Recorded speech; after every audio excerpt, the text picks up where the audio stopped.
the carpet and the pad was in there, held the water, and that's why these floor pans are rusting from the inside out. There is absolutely no rust underneath the floor pan of this car. The integrity of the undercoating from the manufacturer 35 years ago is still intact. The problem is this car held water, and that's where all this rust is. So we're going to be putting a new roof skin on this car.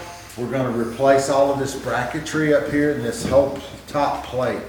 We're going to put new A-pillars in this car. That's pretty serious surgery on a car, putting A-pillars in. But we can do it. Y'all can do it. This is something that only a very I'm not the most highly experienced guy, but I can figure it out. But this is a very deep thing that we're going to do to this car by replacing these A-pillars. Think about if you're in a crash. This thing's got to roll over, and it's got to give the same protection that it would have from the factory. So this is kind of what you're teaching us with fabrication. This is we'll be fabricating all this stuff because they don't make these parts. Most of it's not available. The roof skin is available, which is going to be a big help. But they sell the pillars too, don't they? And we can get the pillars, yeah. So other than that, so what we're gonna do is I'm gonna raise the car up and let's start taking it apart. Tools, as you take them out, if you're not using it, put it back, not on top of the toolbox, in the toolbox, okay, back where you got it, right? Because everybody's gonna need it. We've got a few more tools out here than what we had over there. And so we get this part done and we're in the pilot.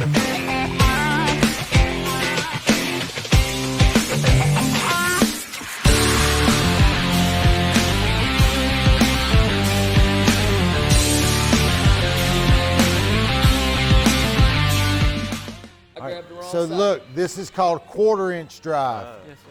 These are called 3/8 drive. This is called 1/2-inch drive.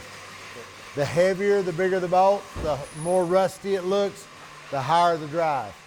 3/8 will do it just fine. Keep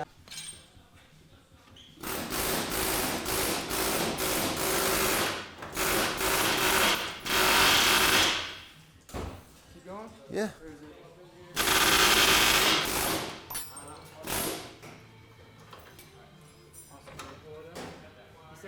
On the bottom, so kind of tilt it.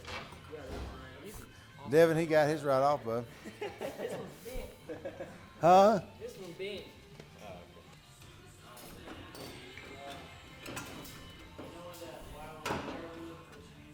There you go. You're doing it right. There you go. No, how many times you done that to me? A lot. Not a lot, but a couple. I saw where you get frustrated. All right, so we got to keep, the only thing that's probably getting kept out of this is the spindles, right? So let's set those over here out of the way. So these things? Yeah, so here's what we're going to do. We got to move our parts. We're just getting junky, right? Right. So y'all grab those spindles, set them right over there out of the way.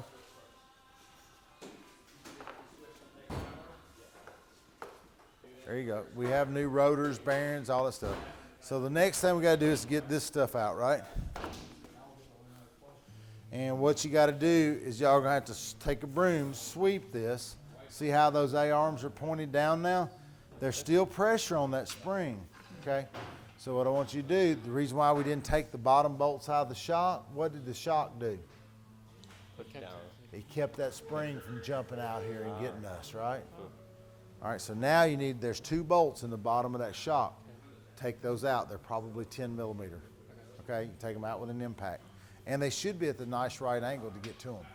And it's all cracked up, letting water go in. So with this, take this,